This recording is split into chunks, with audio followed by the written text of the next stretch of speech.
Gue introvert yang pengen keluar dari zona nyaman, dan gue putusin buat lakuin dua hal yang dulu paling gue takutin, yaitu takut gelap dan takut ngomong sama orang. Di video ini gue bakal hadapin ketakutan gue terhadap gelap, dan gue bakal lari jam 2 pagi untuk menghadapi rasa takut itu. Oke, sekarang udah jam 1.57, langsung kita gas. Gue bakal lari sambil cerita kenapa gue bisa jadi introvert. Dulu sebenarnya waktu SD, gue termasuk murid yang aktif. Banyak teman, sering main, bahkan sampai pernah mau diusir dari rumah gara-gara pulang jam 10 malam. Tapi itu semua berubah drastis ketika gue masuk SMP. SMP gue ini lumayan jauh dari SD gue, sekitar 20 km. Jadi budaya dan orang-orangnya pun berbeda jauh. Orang-orang di SMP gue ini ngomong pakai bahasa daerah yang sulit buat gue pahami. Jadi teman-teman gue selama di SMP bisa dihitung pakai jari. Dan selama di SMP gue dapat banyak pengalaman buruk.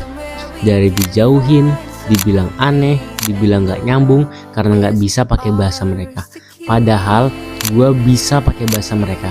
Tapi setiap gue ngomong pakai bahasa mereka, mereka selalu bilang gue so asik. Apalagi kulit gue hitam, dan saat itu gue lagi jerawatan parah karena masa pubertas. Muka gue full jerawat sampai leher. Dan dari situ ejekan mereka makin parah. Ada yang bilang gue najis, ada yang bilang muka gue mirip orang suka ngocok. Dan puncaknya gue inget banget tanggal 11 Februari 2024 jam 10 pas lagi istirahat. Gue lagi makan bekal gue sendirian di kelas. Terus ada cewek yang ngomong ke circle-nya kayak gini, lihat deh tuh, kasihan banget, udah miskin, gak punya temen, hitam, jerawatan lagi.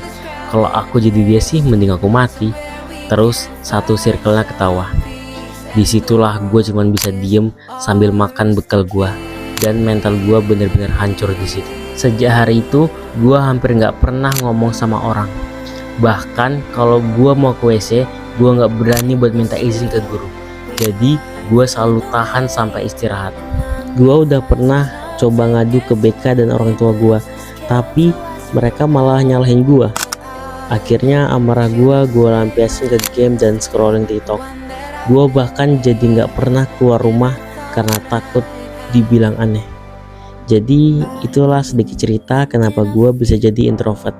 Oke guys, sudah selesai. Kita dapat 10 kilo dengan durasi 1 jam lebih. Oke guys, hari ini aku sadar satu hal yang penting, yaitu fear is not real. Ketakutan itu nggak nyata. Selamanya aku mikir bakal muncul hantu dari kegelapan, tapi nyatanya